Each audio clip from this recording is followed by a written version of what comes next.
दोस्तों नमस्कार। ये वही योगी हैं, जी हाँ, जिनकी सरकार पर खतरे मंडराने लगे हैं। जी हाँ, चील कौओं की तरह कुछ भ्रष्ट लोग कह लीजिए या ऐसे नेता कह लीजिए जिनको अमित शाह की शह है, या अमित शाह को वो नारा बुरा लग गया जिसमें कहा जाता था कि मोदी के बाद योगी प्रधानमंत्री बनेंगे। ऐसा नारा उछला था, आपको याद होगा। लेकिन शायद किसी को पसंद नहीं कि योगी प्रधानमंत्री बने। योगी के खिलाफ कुचक्र रचने की कोशिश बहुत पहले से की जा रही थी और योगी के बारे में सुन भी रहे थे कि योगी को हटाया जा सकता है। जब शपथ ग्रहण समारोह हुआ था उसी समय से इस तरह की कानाफूसी सियासी गलियारों में चलने लगी थी कि योगी को कभी भी गद्दी से हटाया जा सकता है, सीएम की कुर्सी से हटाया जा सकता है। इसमें दावेदारी में नाम आ रहा था केशव प्रसाद मौर्य का। अचानक से उनको अमित शाह तलब करते हैं और वो अपने कुछ विधायकों के साथ मिलने जाते हैं। क्या अजब खेल होगा। और इसी बीच कुछ अचानक से भारतीय जनता पार्टी के भ्रष्टाचार के बारे में बयान आने लगते हैं, विपक्षी नेताओं के द्वारा नहीं, खुद भारतीय जनता पार्टी के नेताओं के द्वारा। पहले संजय निषाद, राजभर और फिर एमएलसी एक जो बयान देते हैं। लेकिन कहानी किस्सा क्या है? जी हां, मैं मनोज कुमार शर्मा एक बार फिर आपके बीच में आजाद हिंद आवाज न्यूज के लिए। प्रदेश की बात इसलिए भी करनी पड़ेगी कि योगी जी की कुर्सी जो है खतरे में लग रही है। जिस तरह से अचानक से सवाल उठने लगे हैं, चाहे केशव प्रसाद मौर्य हों, चाहे और कई नेता हों। केशव प्रसाद मौर्य के यहाँ कई मीटिंगें हो रही हैं, लेकिन अभी ताजा मामला हुआ है। योगी जी के भाजपा एमएलसी देवेंद्र प्रताप सिंह ने जोरदार धमाका कर दिया है। इस बार तो आवाज सीधा योगी जी के गृह जनपद से निकली है, फैजाबाद गोरखपुर क्षेत्र से। एमएलसी देवेंद्र प्रताप सिंह का कहना है कि इस योगी भाजपा सरकार में चारों तरफ भ्रष्टाचार चरम पर है, लूट खसोट चल रही है। इससे पहले सीएम योगी ने भारतीय जनता पार्टी के नेताओं को दलाल कहा था। 2022 में कहा था कि थाने में भाजपाई दलाली करते हैं। क्या यह भ्रष्टाचार भाजपाइयों और सरकारी अफसरों की आपसी साठगांठ के परिणाम स्वरूप है?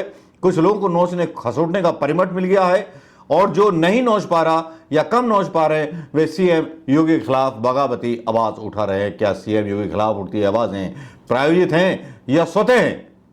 क्या महाभ्रष्ट हैं योगी? इस तरह का बयान दिया गया है समाजवादी पार्टी की तरफ से। जब प्रतिक्रिया आती है एमएलसी देवेंद्र प्रताप सिंह की, जो एक पत्र भी लिखते हैं योगी जी को भ्रष्टाचार के मामले में सवाल उठाते हैं। पिछले कई दिनों से कई सोशल मीडिया पर और ट्विटर पर और एक्स ट्विटर पर यह संभावनाएं जताई जा रही हैं कि केशव प्रसाद मौर्य के नेतृत्व में एक भारतीय जनता पार्टी का दूसरा धड़ा जो है एक्टिव हो गया है, जो योगी जी को हटा देना चाहता है। क्या फिर से वही कहानी दोहराई जाएंगी? वही कहानी फिर से होगी जो कभी कहानी 1998 में हुई थी कल्याण सिंह के खिलाफ। जी हां, कल्याण सिंह मुख्यमंत्री थे। दूसरी बार जब मुख्यमंत्री बने तो प्रधानमंत्री अटल बिहारी वाजपेयी और कल्याण सिंह के बीच दूरियां बढ़ती चली गईं।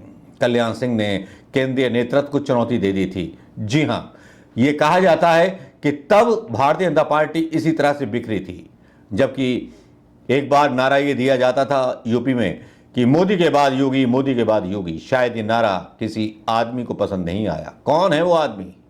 कौन है वो आदमी जिसे योगी जी का चेहरा पसंद नहीं आता? क्या अमित शाह या कोई और नेता? लेकिन सोशल मीडिया की माने तो अंदाजा यही लगाया जा रहा है कि अमित शाह इन सब के पीछे हैं और कर्णधार अमित शाह हैं और उनके हाथ की कठपुतली हैं केशव प्रसाद मौर्य। जिस तरह से एक के बाद एक बयान आ रहे हैं राजभर के, अब संजय निषाद का भी बयान आया। संजय निषाद का बयान क्या आया ये भी संजय निषाद का भी बयान आया था, जिसमें उन्होंने कहा था कि योगी की सरकार आक्रमण त्यागी सरकार है, यहाँ भ्रष्टाचार का बोलबाला है। और क्या ये जो बयान था केशव प्रसाद मौर्य की तरफ से दिया गया? क्योंकि केशव प्रसाद के यहाँ मौजूद इन लोगों की जो कैंपिंग हो रही है वो साफ साफ देखी जा रही है। काफ़ी सोशल मीडिया पर चीज़ें डाली गई हैं, काफ़ी ब्लॉग्स डाले गए, लेकिन यहाँ लग रहा है कि योगी जी की सरकार को निपटाने का सिलसिला जारी है। क्योंकि यहाँ एक ही खबर नहीं, कई खबर ऐसी होती हैं जो योगी सरकार को निपटाने के लिए काफ़ी होती हैं। कई लोग हैं, कई पत्रकार हैं जो इस बारे में बोलते हैं और बयान भी देते हैं। और दूसरी तरफ संजय निषाद के क्या बोल हैं और वो क्या कह रहे हैं, जरा सुन लीजिए। के बाद किस तरीके से उत्तर प्रदेश था, अब कैसा उत्तर प्रदेश और उत्तर प्रदेश बन रहा। बेशक कुछ ऐसे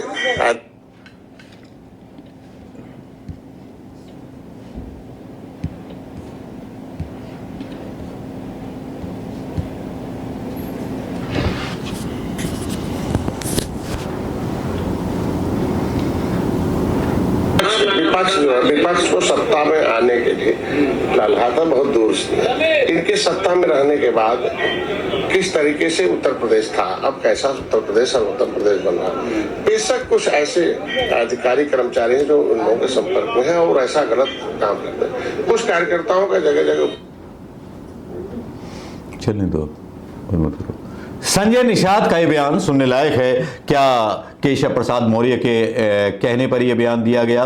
हालांकि जो कुछ चीजें चल रही हैं और राष्ट्रीय मीडिया भी मतलब डाल रहा है और कुछ वीडियो ब्लॉगर्स भी इस बारे में बात कर रहे हैं, सोशल मीडिया पर बात चल रही है, हेडिंग्स डाले जा रहे हैं कि योगी के खिलाफ बगावत पर उतरे बीजेपी विधायक।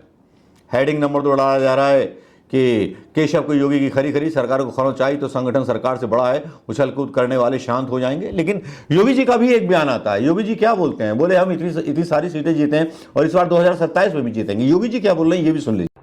जीत का ये सिलसिला जो 14, 17, 19, 22 पंचायत चुनाव, नगर निकाय चुनाव, उपचुनावों में बना रहा, यही मोमेंटम 2027 में भी बनेगा। यह हमारा संकल्प आज से होना चाहिए। आज से योगी जी का बयान सुन लिया होगा और इसको बयान को सुनने के बाद कहीं गुंजाइश नहीं रह जाती कि किस तरह से आर पार के मूड में लग रहे हैं योगी भी, और शायद हो सकता है कि मोदी जी के साथ आर पार करने पर उतरे हों। क्योंकि ये तो मानना पड़ेगा, क्योंकि राजपूत जहां तक समाज है और राजपूतों का जिस तरह से बीजेपी ने अपमान किया है और राजपूतों की वजह से सीटें हारी है बीजेपी कमान को, ये साफ साफ संदेश दिया गया है कि योगी जी के राजपूत वोटों ने बीजेपी को वोट नहीं दिया और योगी जी ने हरवाई है बीजेपी। एक ऐसा परसेप्शन क्रिएट किया गया है अमित शाह और मोदी जी के सामने। तब क्या ऐसे में बचेगी सरकार या वही स्थितियां पैदा हो जाएंगी जो 1998 में पैदा हुई थी कल्याण सिंह और अटल बिहारी वाजपेयी के बीच? कल्याण सिंह ने अलग पार्टी बना ली थी और टकरा गए थे अटल बिहारी वाजपेयी से, और अटल बिहारी वाजपेयी के बारे में बोला था ब्राह्मणवादी शक्तियां किसी छोटे व्यक्ति को आगे बढ़ते हुए नहीं देखना चाहती। क्या यही सब कुछ होगा? क्या यही सब कुछ? दोस्तों आपकी क्या राय है? राय बताइएगा और मशवरा बताइएगा और बताइएगा कि कौन होगा कामयाब, कितनी इसमें सच्चाई है और कितना गलत है। लेकिन ये तो गलत है, लेकिन एबीपी न्यूज पर भी संदीप चौधरी इस तरह की न्यूज़ें चलाते हैं। संदीप चौधरी के अनुमान के मुताबिक आने वाला टाइम भारतीय जनता पार्टी के लिए खराब होने वाला है, क्योंकि योगी हो सकता है कि बगावत कर दें। अगर योगी के खिलाफ बगावत होगी तो योगी भी बगावत कर सकते हैं, ऐसा अंदेशा वो अपने टीवी चैनल के राष्ट्रीय प्रोग्राम में बताते हैं। क्या यह सच होगा? संदीप चौधरी का जो अनुमान है क्या वो सच होगा या गलत होगा? या इतने सारे वीडियो ब्लॉगर्स ने जो वीडियो डाले हैं क्या वो सच होंगे या सही होंगे या गलत साबित होंगे? क्या वाकई में गिर जाएगी योगी सरकार? देखने वाली बात है। वीडियो को शेयर करना और कमेंट करना मत भूलिएगा दोस्तों। नमस्कार।